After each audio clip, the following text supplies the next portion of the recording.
Hey guys, welcome back to my channel. If you're new to my channel, make sure you like and subscribe, turn on your notification bell so that whenever I post a new video you get to watch. So some time ago I shared a tutorial on how to make a pattern for a shawl neck jacket, and this is the sewing part of the tutorial. Make sure you watch to the end. Don't forget to give this video a thumbs up. Stay tuned to the end. So I'm going to start off with modifying this pattern by measuring the shoulder line, the actual shoulder line, which is 5 inches right there, and I'm going to mark the midpoint of it, and then I'm going to connect it straight down to the dot line. The next thing I'm going to do here is to cut off the dot and to further cut to the shoulder line. After cutting it out, it should look something like this. As you can see here, I've cut this out. I forgot to mention in my pattern making tutorial that you can give this area of your jacket a curved line, but for the sake of this tutorial I'm going to leave this straight like this, and then you can go ahead and use this pattern to cut out your fabric. As you can see here, I've cut out my fabric and I left 1/2 inch seam allowance on this area for joining the front piece while sewing. So now you can go ahead and use the same pattern to cut out your fusible interface and your lining fabrics. And when you're done doing that, you're going to focus on the back by starting to cut off these dots at the spine area. Then you're going to use the pattern to cut out your fabric, leaving 1/2 inch seam allowance at this area for stitching after cutting. So this is the other part for the front piece of my jacket. Okay, and the next thing I'm going to do now is to cut out my fusible interface using the same pattern right here, and I'm going to iron this to this front piece of my jacket to make the collar and the lapel stronger after sewing.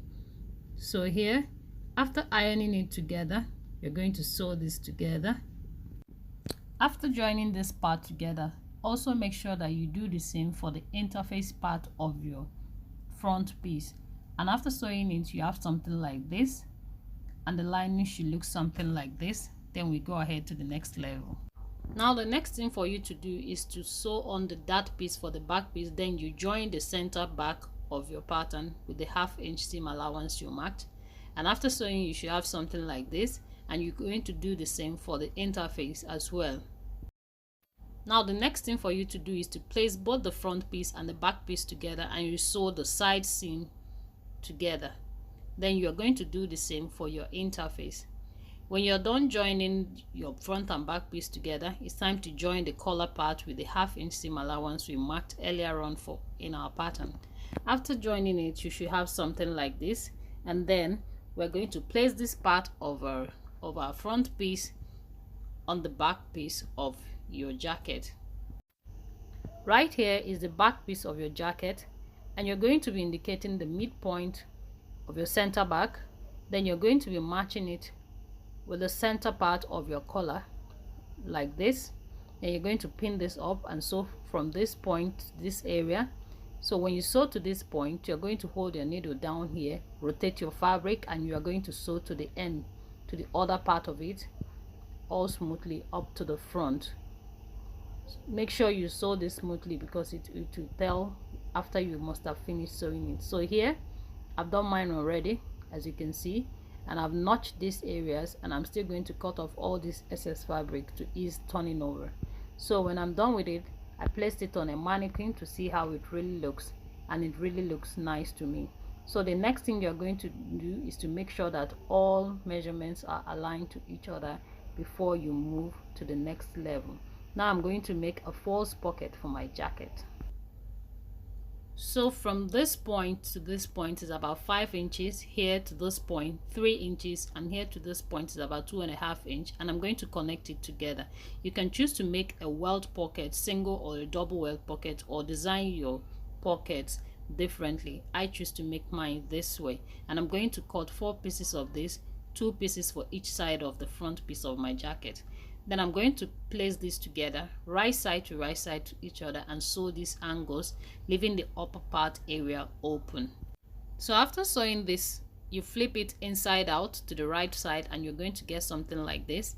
Then you're going to decide where to sew this in, and I'm going to sew it at the 17th inch, that is the waistline of my front piece. Then next thing you're going to do is to mark from the dot line towards the center front, 1¼ inch towards the center front, and you're going to place the open side of this false pocket ½ inch into the line, and you're going to stitch this right from this area upward. After doing that, you use your interlock machine to knitting it up, then iron it flat, and it's going to be something like this. The next thing I'm going to do here, it's optional to sew in a shoulder pad if you wish to. Then I'm going to sew the shoulder pad on the seam allowance of the sleeve, as you can see here. When I'm done giving it a good ironing, it will appear better. So the next thing you're going to do now, as you can see, this is the lining part of my jacket, and I left 6 inches opening at the center back there. This is to ease the turning over after sewing. The next thing you're going to do is to lay your front piece flat like this, and then you're going to put the back piece right side to each other. Then from the center, I'm going to pin it all round, and I'm going to go ahead and stitch mine all around. So when you're done sewing this, you should have something like this. And the next thing you're going to do is to cut off these extra allowances or give it a notch. Then from this hole right here, you're going to flip your jacket inside out to the right side of your jacket, and you should have something like this. And from this midpoint, you're going to bring out your sleeves, both the interface and the main fabrics, and lay it side by side like this. As you can see, I've aligned it to each other. Then the next thing I'm going to do is to face this to each other, as you can see here, and I'm going to be merging it from within by facing the right side to the right side of each of the fabrics like this. As you can see, I made sure I merged it from the right side to right side, then pin it all around following the necessary notches. Then I'm going to sew it all around to each other, and then I'm going to be dragging it out from the sleeve part, and your sleeve sewing is free. Then the last touch you're going to be doing is to, from the same hole, you're going to bring out this interface and the main fabric at the back neckline, and you're going to stitch it together. And when you're done with your sewing, and you close the opening with an invisible stitch. Thank you guys for watching. Hope I'll see you guys in my next tutorial. Bye.